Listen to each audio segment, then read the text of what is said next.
Nagbabalik na si Kai Sotto sa Japan B-League. Dang party agad sa kanyang debut game sa preseason para sa kanyang bagong team na Kushigaya. Lamang na lamang ang tangkad ni Kai sa laro. Kushigaya Alpas kontra sa Utsunomiya Brex. Simula na nga ng preseason sa Japan B-League. Kabang-abang nga dito ang magiging debut game ni Kai Sotto sa kanyang bagong kupunan na Kushigaya. Naging solid nga ang kanyang performance last season sa dati niyang kupunan na Yokohama, kung saan kasama niya doon ang Japanese superstar na si Yuki Kawamura. Ngayon nga ay abangan natin kung magtuloy-tuloy ang magandang performance ni Kai this season. Start of the first quarter ay maganda nga ang simula offensively ng Utsunomiya Brex sa kanilang 13-3 start. Hirap na hirap ngang makakuha ng basket ang Kushigaya sa mga early minutes. Pero sa halfway mark ay dito na nakuha ng Alpas sa kanilang rhythm sa opensa. Nakuha na din nga ni Kai Sotto ang kanyang unang field goal sa laro sa 4-minute mark sa kanyang basket sa loob ng paint. Pansamantalang nakuha ng Kushigaya ang kalamangan sa 2-minute mark. Pero hindi nga nila ito na-maintain kung saan nakabawi ang Brex sa last minute. Dahilan para magkaroon sila ng 5-point lead, 26-21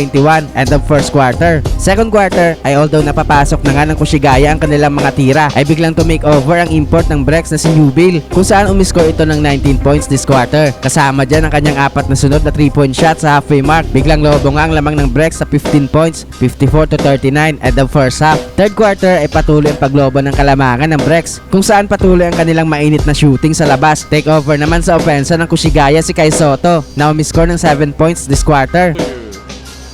そこにキックアウトがいってスリーというプレーだったんですが、これ良かったですね。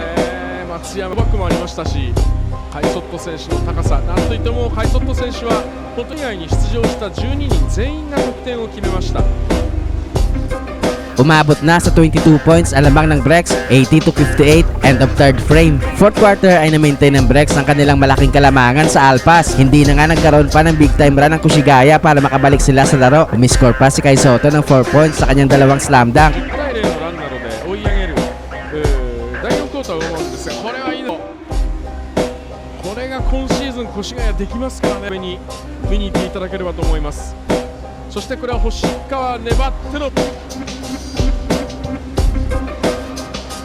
Pero sa huli nga ay panalo pa rin ang Utsunomiya Brex sa final score na 94-76.